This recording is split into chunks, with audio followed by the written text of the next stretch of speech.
नमस्कार दोस्तों, आप सबका स्वागत है आपके अपने चैनल गवर्नमेंट एग्ज़ाम स्टडी में। दोस्तों, जैसा कि आपको पता है लेखपाल के परीक्षा आपकी बहुत ही नज़दीक हैं और हिंदी एक ऐसा विषय है जो आपका यूपी का तो कोई भी एग्ज़ाम हो वहाँ ज़रूर पूछा जाता है। चाहे आपका सुपर टेट हो, चाहे आपका लेखपाल का एग्ज़ाम हो, वीडियो का एग्ज़ाम हो या फिर आपका कांस्टेबल का एग्ज़ाम हो, सभी परीक्षाओं में हिंदी ज़रूर पूछी जाती है। तो आइए दोस्तों, हिंदी की प्रैक्टिस सेट हम शुरू करते हैं। पहला प्रश्न है, पानी शब्द का वचन क्या है? एक वचन, सदा बहुवचन, बहुवचन या सदा एक वचन। तो पानी जो शब्द होता है दोस्तों, वो हमेशा एक वचन के रूप में ही उसका प्रयोग किया जाता है। तो पहले का डी हो जाएगा, सदा एक वचन। दोस्तों, हिंदी की कंप्लीट प्लेलिस्ट आपको मेरे चैनल की प्लेलिस्ट में मिल जाएगी। वहाँ पर आप जाएंगे तो आपको पूरी प्लेलिस्ट मिल जाएगी हिंदी की, और जो इम्पोर्टेंट टॉपिक्स हैं जैसे कि कर्ता, जैसे कि आपका कारक और समास, संधि, इन सब की वीडियोस भी मिल जाएंगी, तो आप वो जाके भी देख सकते हैं। दूसरा प्रश्न है, गूलर का फूल मुहावरे का सही अर्थ है? बिल्कुल बुद्धू, दिखावटी धमकी, दुर्लभ वस्तु या तुच्छ समझना। तो गूलर का फूल का अर्थ होता है दुर्लभ वस्तु। जो चीज़ दुर्लभ होती है उसे बोलते हैं गूलर का फूल। ठीक है। अगला है, मेरे घर से आपका घर 5 किलोमीटर दूर है। इस वाक्य में घर से कौन सा कारक है? ठीक है। तो देखिए दोस्तों, आपको पता है कर्ता ने कर्म को करण से, तो आप करण देख के इसमें मारेंगे तो गलत हो जाएगा। क्यों? करण का जैसा आपको पता है, मैंने आपको बता भी दिया है कैसे प्रयोग होता है। करण कारक का प्रयोग ऐसे किया जाता है, जैसे किसी ने कहा कि श्री रामचंद्र जी ने रावण को अपने बाण से मारा। तो ये बाण का प्रयोग किस चीज़ के लिए हो रहा? बाण से का मतलब जहाँ पे उसका यूज़ होता है कुछ। ठीक है। तब आप वहाँ पे उस से को यूज़ करते हैं तो वो करण होगा। यहाँ पे कौन सा होगा करण कारक का? यहाँ पे दोस्तों होगा ये आपका घर से आपका अपादान कारक होगा। सुना होगा ना अपादान, में पर जो होता है आपका बिल्ली कुर्सी पर बैठी है, इसी से यहाँ पे घर से आपका होगा अपादान कारक। ठीक है। नीचे दिए गए रेखांकित का अनेकार्थ शब्द लिखिए। आजकल के घरों में एक सुसज्जित कक्ष अवश्य होता है। आपको सुसज्जित कक्ष का जो भी मतलब होगा वो बताना होगा। कमरा, अंतःपुर, खाना खान या बैठक। तो सुसज्जित कक्ष यानी कि आपका जो ड्राइंग रूम एक होता है उसकी बात हो रही है, इसको बोलते हैं बैठक। पांचवा प्रश्न है, मनसिज शब्द पर्यायवाची है। कामदेव, मंदिर, पुष्पसेज, मंडप।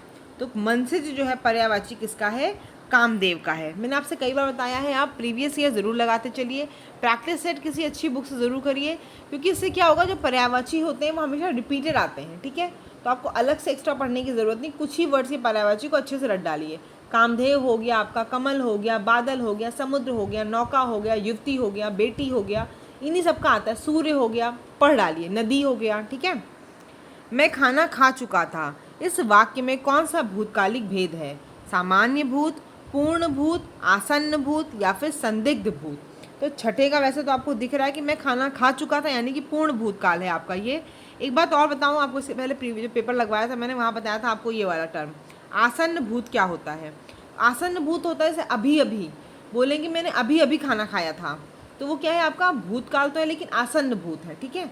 अभी अभी ऐसे कोई वर्ड यूज हो तो वहाँ पे आसन्न भूत होता है। मैं खाना खा चुका था पूर्ण भूत है।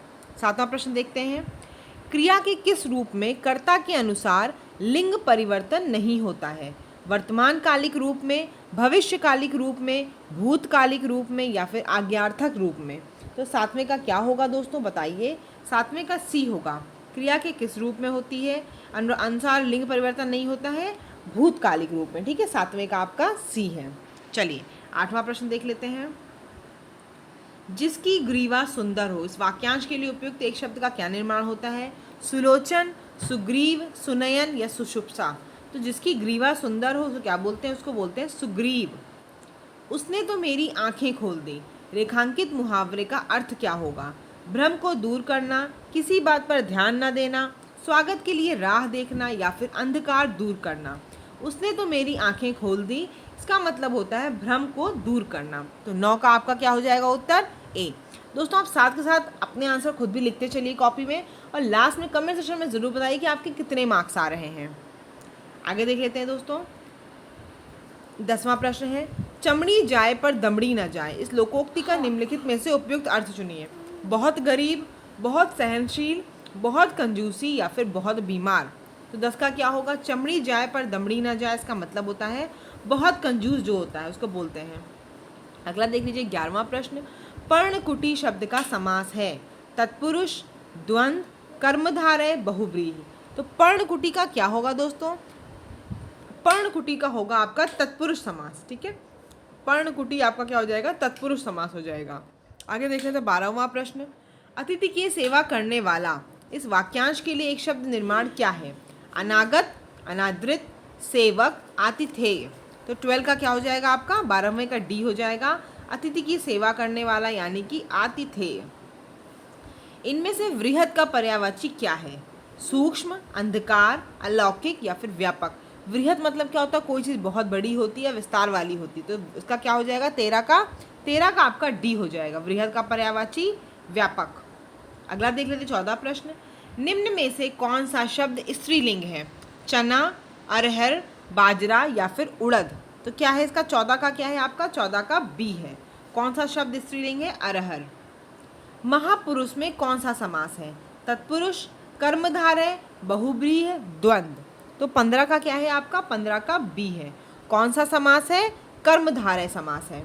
16 प्रश्न देख लेते हैं, एकाग्र का विलोम है चंचल, ध्यानमग्न, चतुर, सशक्त। 16 का क्या है दोस्तों? 16 का आपका ए है। एकाग्र का विलोम क्या है? चंचल। ठीक है, अगला देख लेते हैं, पति पत्नी के झगड़े का हेतु क्या हो सकता है? इस वाक्य का शुद्ध रूप लिखना है। पति पत्नी के झगड़े का क्या हेतु हो सकता है? पति पत्नी का झगड़े का हेतु क्या है? पति पत्नी के झगड़े का कारण क्या हो सकता है? या फिर पति और पत्नी के झगड़े का हेतु क्या हो सकता है? तो 17 का दोस्तों आपका सी होगा। और ये क्वेश्चन कई परीक्षाओं में, विभिन्न परीक्षाओं में अगर आपने दिया होगा तो वहाँ पे ये पूछा गया है। ठीक है, तो इम्पॉर्टेंट प्रश्न है आपका अशुद्ध अशुद्ध में।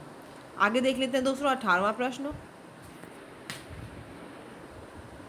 18वां प्रश्न देख लेते हैं क्या है, निम्न में से कौन सा तद्भव शब्द है? चूर्ण, छिद्र, ज्ञान या फिर छत। तो कौन सा इसमें से आपका तद्भव शब्द है? 18वें का आपका डी है। ठीक है, छत जो है वो आपका तद्भव शब्द है। कौन सी वर्तनी शुद्ध है? रचयिता, रचयिता, रचयिता या फिर रचयिता। तो 19 का आपका पता होगा आपको सबको कि वर्तनी कौन सी शुद्ध है? रचयिता की। ठीक है, आगे देख लीजिए 20वां प्रश्न, थोक का विलोम है फुटकर, अथोक, अलग या फिर इकट्ठा। तो क्या होगा 20 का? 20 का आपका फुटकर हो जाएगा। थोक का विलोम क्या होता है? फुटकर होता है। नारियल शब्द का तत्सम रूप है नारिकेल, नारिकेली, नारिकेल या फिर नारिकेला। तो 21 का ए होगा। ये भी इंपॉर्टेंट प्रश्न है, बहुत परीक्षाओं में पूछा गया है नारियल का तत्सम रूप। 22 प्रश्न देख लीजिए, मातृराम का शुद्ध संधि विच्छेद है मात प्लस ऋणाम, मातृ प्लस ऋणाम, मात प्लस ऋणाम या फिर मातर प्लस इणाम। तो क्या होगा दोस्तों बताइए? 22 का क्या होगा आपका? 22 का आपका होगा बी। मातृणाम का संधि विच्छेद क्या होगा? मातृ प्लस ऋणाम। आगे देख लेते हैं, निम्नलिखित में से शुद्ध वर्तनी वाला शब्द है कलेश, क्लेश, सी वाला आपका क्लेश या फिर क्लेश। तो 23 का भी पता होगा आपको, ये भी वर्तनी बहुत बार एग्जाम में आई हुई है। 23 का आपका सी हो जाएगा। यही सब देखिए प्रश्न एग्जाम में आते हैं, रिपीट ही हो के आते हैं, नया बहुत कम आता है।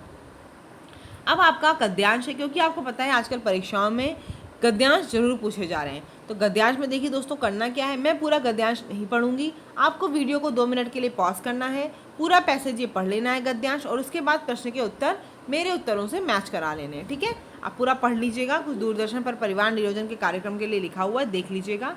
हम लोग प्रश्न पढ़ते हैं, आज सबसे बड़ा संकट क्या है? ठीक है, मनोरंजन, रोजगार, गरीबी या जनसंख्या। तो देखिए जैसे मैं बोल रही थी और ऊपर दिख भी रहा है मुझे कि आज बढ़ती आबादी सबसे बड़ा संकट है।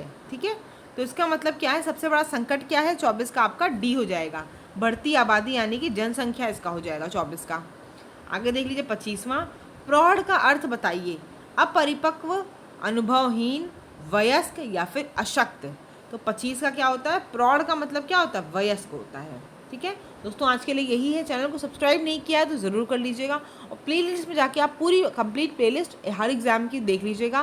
कोई टॉपिक में कुछ क्वेरी हो या कुछ और हो तो आप हमसे कमेंट सेक्शन में बता सकते हैं। धन्यवाद।